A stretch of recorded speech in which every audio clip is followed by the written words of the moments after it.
नमस्कार, सभी लोगों का स्वागत करता हूँ UP triple SC latest news channel में। दोस्तों, सबसे पहले तो हम आपको बता दें यूपी ट्रिपल एससी साइट पर एक जो है अपडेट जारी हुई है। इस अपडेट में बताया गया है कि पैट एग्ज़ाम को लेकर आप लोगों को क्या-क्या करना है, सावधानी क्या-क्या बरतनी है, साथ ही आपको बता दें कैसे आपको ये प्रक्रिया करनी है। आपको बता दें यूपी ट्रिपल एससी पैट यह नोटिस पहले भी जारी कर चुका है, परंतु विगत दिन इसी नोटिस को पुनः जारी कर दिया गया। आपको बता दें यूपी ट्रिपल एससी कहीं न कहीं देख रहा है कि आवेदन जो है अभी भी कम हुए हैं। प्रमुख तौर पर नोटिस जारी करने का मकसद ही कहीं न कहीं ये लग रहा है कि यूपी ट्रिपल एससी खुद चाहता है कि ज़्यादा से ज़्यादा आवेदन हों और अभी आवेदन की संख्या उतनी ज़्यादा नहीं पहुँची। इसी कारण से यूपी ट्रिपल एससी आवेदन को लेकर जो है बार-बार कह रहा है। आपको बता दें यूपी ट्रिपल एससी साइट पर जो अपडेट जारी हुई है, पहले तो इस अपडेट को बताते हैं और आपको बताएँगे आगे वीडियो एग्ज़ाम और पीईटी से जुड़ी हुई अहम बात। पहले स्क्रीन पर हम आपको दिखा रहे हैं जो अपडेट निकल कर आ रही है।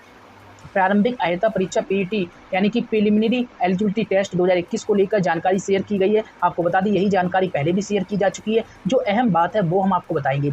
आपको बता दें ये पुनः इसलिए शेयर की जा रही है, जो भी अभ्यर्थी अभी तक आवेदन नहीं कर रहे हैं, उनको लगता है कि पीईटी नहीं देंगे, सीधे डायरेक्ट तौर पर लेखपाल या बाबू का पेपर देंगे, तो उनको जो है जागरूक करने के लिए फिर से सूचना जारी की गई है कि आप अगर पीईटी के लिए फॉर्म नहीं भरते हैं, तो निश्चित तौर पर आप किसी भी ग्रुप सी के आवेदन नहीं कर पाएँगे, यानी कि लेखपाल बाबू के लिए आवेदन नहीं कर पाएँगे। यहाँ पर लिखा हुआ है जो ऑनलाइन आवेदन चल रहे हैं, उसकी डेट बताई गई है, अंतिम तिथि। और यहाँ पर देखिए ओटीआर के बारे में भी ज़िक्र है। बहुत सारे मित्र जो है ओटीआर नहीं समझ पा रहे थे, वन टाइम रजिस्ट्रेशन।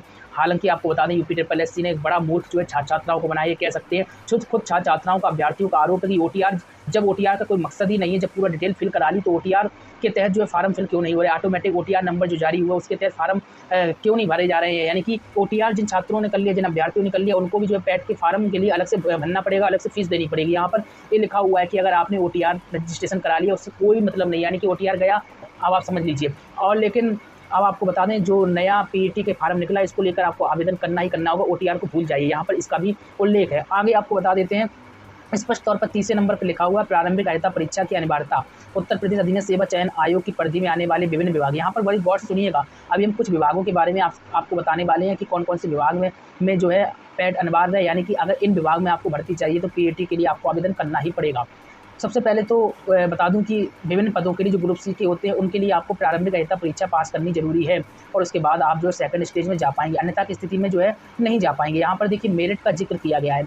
प्रारंभिक अहर्ता परीक्षा में जब आप लोग भाग ले लेंगे, उसके बाद जो है आयोग द्वारा विज्ञापित किए जाने वाले किसी भी पद पर चयन हेतु मुख्य परीक्षा के लिए अभ्यर्थियों की श्रेणीवार आरक्षण लंबवत और क्षैतिज के अनुसार उनकी शॉर्ट लिस्टिंग मेरिट क्रमानुसार उनके प्रारंभिक अहर्ता परीक्षा के स्कोर के आधार पर ही की जाएगी। तो इस लाइन को बहुत गौर समझना है, क्योंकि ये पुनः नोटिस जारी किया गया है। जो छात्र छात्राओं के मन में डाउट है, सवाल है, ये क्लियर करने के लिए ये नोटिस जारी किया गया है। आपको बता दें किसी अभ्यर्थी द्वारा प्रारंभिक अहर्ता परीक्षा में प्रतिभाग यानी कि भाग नहीं लिया जाता है, तो उसके द्वारा आयोग कि जो है भविष्य में जो भी परीक्षाएं आयोजित की जाती है, यानी कि मुख्य परीक्षा जो आयोजित की जाती है, उसमें वह आवेदन नहीं कर पाएगा। अब सवाल आता है कि जो पीईटी के जरिए ग्रुप सी के तहत आवेदन कौन-कौन से विभाग हैं जो ग्रुप सी के तहत आएँगे। आपको बता दें इसमें जो है ग्रेड पे के हिसाब से होता है, 2000 से लेकर 4200 तक के ग्रेड पे वाले जो विभाग हैं, इसी पीईटी के बाद आप उनमें अप्लाई कर पाएँगे। तो उन विभागों को जान लेते हैं जो ऑफ़िशियली जारी हुआ नोटिस, कौन-कौन से विभाग पीईटी के तहत आने वाले हैं, यानी कि पीईटी एग्ज़ाम क्रॉस करने के बाद उन विभागों में आप अप्लाई कर सकते हैं अगर वैकेंसी निकलती है तो। जो आपको बता दें पदों का विवरण दिया गया है। चौथे नंबर पर आप देख रहे हैं पदों के विवरण के बारे में उल्लेख है। उत्तर प्रदेश अधीनस्थ सेवा चयन आयोग की परिधि में आने वाले पदों पर मुख्य परीक्षा के माध्यम से चयन की कार्रवाई किया जाना प्रस्तावित है। आयोग की परिधि में आने वाले पदों के अंतर्गत समूह गा सीधी की भर्ती पद। देखिए पहले तो आपको बता दूं समूह खा का और घा की नहीं, समूह गा की ये भर्ती है और समूह गा के लिए पीईटी अनिवार्य है। अगर आप सोचते हैं कि A1 क्लास के लिए हमें अप्लाई करना है तो आप पीईटी के लिए नहीं कर सकते, सीधे A1 क्लास के लिए आप फॉर्म डालिए। लेकिन अगर आप समूह गा के तहत कोई भी भर्ती चाहते हैं तो इसके लिए आपको आवेदन करना पड़ेगा। इसमें यहाँ पर उल्लेख है जिनका वेतनमान बैंड 1 रुपये 5200 से 20,200, ग्रेड पे 1900 से, अभी हमने आपको 2000 बताया तो माफ़ करना 1900 से स्टार्ट है, 1900 एवं इससे अधिक, किंतु बैंड 2 9300 34 से 34,800, यानी कि इसके बीच में ग्रेड पे 4600, यानी कि 1900 न्यूनतम ग्रेड पे और अधिकतम 4600 ग्रेड पे के तहत जितनी भी वैकेंसियाँ आएंगी सब पीईटी के जरिए ही भरी जानी है। यहाँ पर स्पष्ट तौर पर जो है उल्लेखित है। अब सवाल आपके मन में आ रहा होगा पीईटी के जरिए ग्रुप सी की कौन-कौन सी ऐसी भर्तियाँ हैं जो आने वाली है। इसके अंतर्गत 2 भर्तियाँ तो हम लगातार आपको बता रहे हैं, लेखपाल और बाबू की, लेकिन और भी भर्तियाँ हैं जो इसी के अंतर्गत आने वाली है। तो चलिए ऑफिशियली क्या बयान जारी हुआ उसको जान लेते हैं।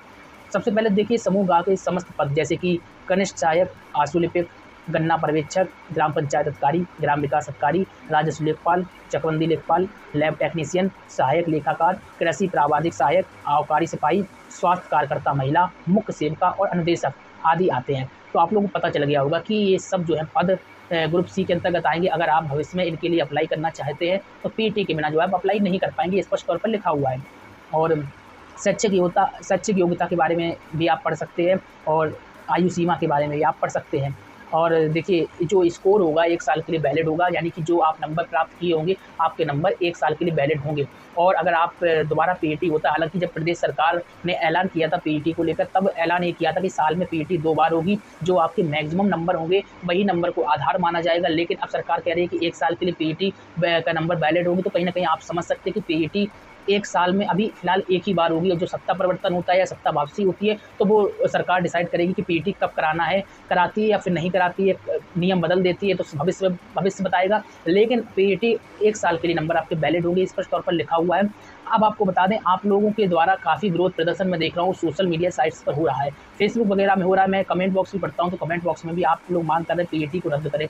मैं आपको बता दूं, पीईटी तो कहीं ना कहीं से रद्द होता हुआ मुझे नहीं दिखाई पड़ रहा है, लेकिन आप लोग जितना ध्यान पीईटी रद्द कराने में लगे हुए, तो मैं कहूँगा आप लोगों ने सजेशन दूंगा उतना ध्यान अगर आप स्टडी पर कॉन्सेंट्रेट करें तो कहीं ना कहीं आपको ये फायदा होने वाला है। सिर्फ ये एडवाइज है। और आपको बता दें, पीईटी कहीं ना कहीं कैंसिल होता हुआ नहीं दिखाई दे रहा है। सरकार की नीति यही है कि पीईटी कराओ, फिर उसके बाद सेकंड स्टेज पर लाओ, इसी तरीके से प्रोसेस चलती रहेगी। मैं भी पीईटी के समर्थन में नहीं हूँ, लेकिन कहीं ना कहीं सरकार का कहना है कि पीईटी से बहुत सारे अभ्यर्थी छट जाएंगे। अब आप 1/4 पीईटी में नंबर मार्किंग कर रहे हो, ठीक है, मैं सरकार को सजेशन देना चाहूँगा और सभी अभ्यर्थियों की भी ये मांग है कि पीईटी ना कराया जाए। आप कमेंट बताइए पीईटी होना चाहिए या फिर नहीं। आप लोगों की भी काफ़ी मांग मैं देख रहा हूँ कि पीईटी को निरस्त किए जाने की मांग हो रही है। यहाँ पर सरकार निरस्त कर सकती है। अगर सरकार कह रही है कि अभ्यर्थी ज़्यादा आ जाते हैं, फिर दिक्कत होती, तो आपके पास ऑप्शन रहता है 1/4 जो है 1/4 जो है आप माइनस मार्किंग करते हैं उसको बढ़ा दीजिए, 1/2 कर दीजिए, और माइनस मार्किंग टफ कर सकते हैं, पेपर को और टफ कर सकते हैं। तो इससे क्रीम अभ्यर्थी है वही निकलकर सिलेक्ट होंगे और बाकी अभ्यर्थी नहीं आ पाएंगे। जब आप पीईटी नहीं करा रहे हैं, एक बात समझिएगा आप लोग, जब आपने पीईटी नहीं कराई तब आपने वैकेंसियाँ खाली छोड़ दी। किस तरीके से मेरिट ली गई, किस तरीके से नंबर लिए गए, बड़ा सवाल उठता है। अभी हमने देखा कि कई भर्तियों के रिजल्ट निकले हैं। 2016 की एक भर्ती थी, उसका रिजल्ट आप लोगों ने देखा कि कई, जैसे कि आपको बता दें अभी अधिकारी की जो वैकेंसी थी, मैं आपको बता दूं टेक्नीशियन वगैरह की वैकेंसी थी, उनका जो है परिणाम निकला। उस परिणाम में हमने देखा कि किस तरीके से जो है बहुत सारे पद जो है खाली छोड़ दिए गए। आपको बता दें युवा कल्याण विकास अधिकारी, जी हाँ, युवा कल्याण विकास अधिकारी में देखा गया कि योग्य उम्मीदवार नहीं मिले, सरकार का कहना है। और भी पिछले समय में कई वैकेंसियाँ निकली थी, तब सरकार कह रही थी हमें योग्य उम्मीदवार नहीं मिलते हैं।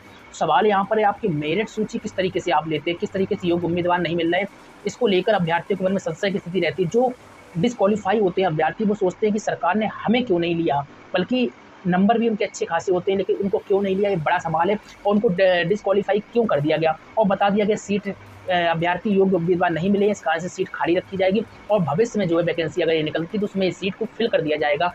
सवाल बड़ा है। कहीं ना कहीं अगर आपको योग्य उम्मीदवार, अगर आपको लगता है कि वैकेंसी खाली जा रही है तो कहीं ना कहीं आप मेरिट नीचे भी गिरा सकते हैं। अगर मान लीजिए आपने 90 नंबर से मेरिट लेना स्टार्ट किया तो 80 नंबर तक आप देख रहे हैं कि वैकेंसी खाली जा रही है, तो कहीं ना कहीं 80 से आप नीचे भी कर सकते हैं।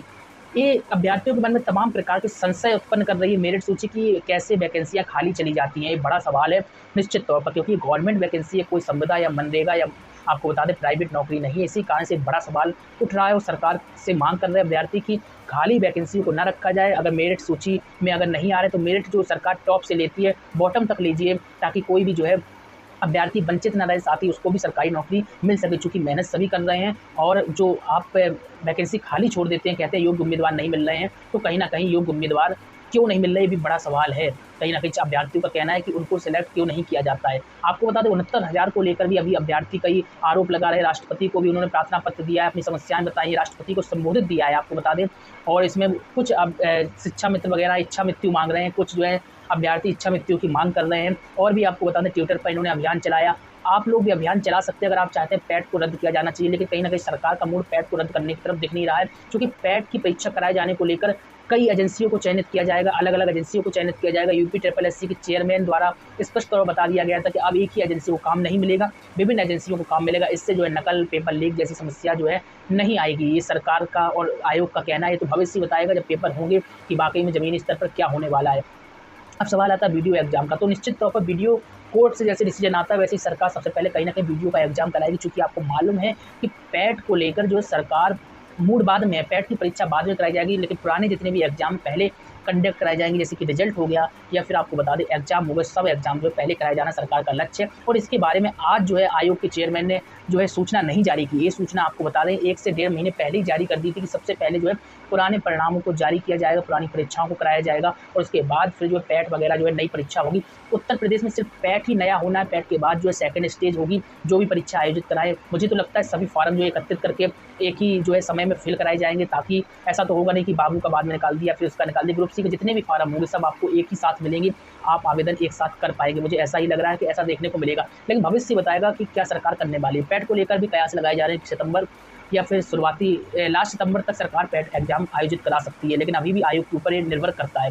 साथ ही ये भी बताया जा रहा है कि वीडियो में अगर सब कुछ ठीक रहता है और सरकार की फेवर में डिसीजन आता है तो वीडियो का एग्जाम जुलाई लास्ट या शुरुआती अगस्त में भी कराया जा सकता है। क्योंकि आपको मालूम है कि उत्तर प्रदेश सरकार ने एक बयान ये भी जारी किया था, जो 10वीं और 12वीं के छात्र छात्राओं के लिए था। सरकार के जो डिप्टी सीएम है दिनेश शर्मा का बयान आया था, उनकी तैयारियां पूरी है। अगर योगी आदित्यनाथ जो मुखिया है ये ऐलान कर देते हैं कि सरकार ऐलान कर देते हैं कि यूपी बोर्ड 10वीं और 12वीं की परीक्षाओं को आयोजित किया जाना चाहिए, तो वो आयोजित कर लेंगे। आपको मालूम है 10वीं और 12वीं की परीक्षाएं आयोजित करना एक सरल काम नहीं था, क्योंकि उसमें भी कम से कम दोनों को अगर टोटल कर दे 40-45 लाख जो है छात्र छात्राएं बैठने वाले थे। लेकिन फिर भी जो है डिप्टी सीएम कह रहे थे हमारे पास व्यवस्थाएं पूरी हैं, लेकिन कोरोना का जो है हवाला देते हुए सरकार ने परीक्षाओं को रद्द कर दिया। वहीं कहीं ना कहीं ये भी माना जाता है सीबीएसई 10वीं और 12वीं स्थगित हुई, परीक्षाएं रद्द हुई और इसी की तर्ज पर यूपी 10वीं और 12वीं की परीक्षाओं को सरकार ने स्थगित किया। लेकिन आपको बता दें सरकार कहीं ना कहीं मिशन रोजगार के तहत जो है नौकरियों को रद्द नहीं करेगी, सरकार का व्यवस्थाएं पूरी हैं। आप देख रहे हैं कहीं ना कहीं अभी देखिए ढिलाई देना शुरू कर दिया गया है। ढिलाई क्यों देना शुरू कर दिया, ये संकेत है कि सरकार आगामी समय में जो है अभ्यर्थियों जो फार्म भरवा रहे हैं इनका पेपर कंडक्ट कराएगी, इसीलिए जो अभी से ढिलाई देना शुरू कर दिया। कल जो है सीएम योगी आदित्यनाथ ने बैठक की थी और जो बैठक हुई थी उसमें सभी जनपद जो है कोरोना से मुक्त कर दिए गए। हालांकि रात्रि कर्फ्यू का जिक्र है, अगर रात्रि कर्फ्यू लगा रहता है उसमें कोई दिक्कत नहीं, क्योंकि जितने भी एग्जाम होते हैं सब जो डे में होते हैं, दिन ही में एग्जाम होते हैं, इसीलिए रात्रि कर्फ्यू से कोई दिक्कत नहीं। अगर पेपर भी हो रहा है रात्रि कर्फ्यू लगा तो भी कोई दिक्कत नहीं, लेकिन दिन में जो है एग्जाम होंगे। सभी जनपद जो है 75 जनपद खोल दिए गए हैं, तो ऐसा लगाया जा रहा है कयास, तो बहुत जल्दी जो है पेपर और रिजल्ट और इसी के साथ ही नई वैकेंसियां भी जो है पैट के बाद देखने को मिल सकती हैं। आई होप आपको समझ में आ गया होगा मेरा कहने का मतलब क्या है। अब आप क्या कहते हैं, पैट का बहिष्कार करेंगे या फिर आप स्टडी करेंगे या फिर आप वीडियो को लेकर तैयारी कर रहे हैं? क्या आपके मन में सुझाव है, डाउट है, कमेंट में जरूर बताइए। और ज़्यादा खबरों के लिए, अपडेट के लिए विश्वसनीय चैनल है, उम्मीद करते हैं आपने सब्सक्राइब कर लिया होगा। नहीं किया है तो बेल को दबाकर सब्सक्राइब कर लीजिए अभी हाल, लाइक और शेयर करना मत भूलिएगा। बहुत बहुत धन्यवाद।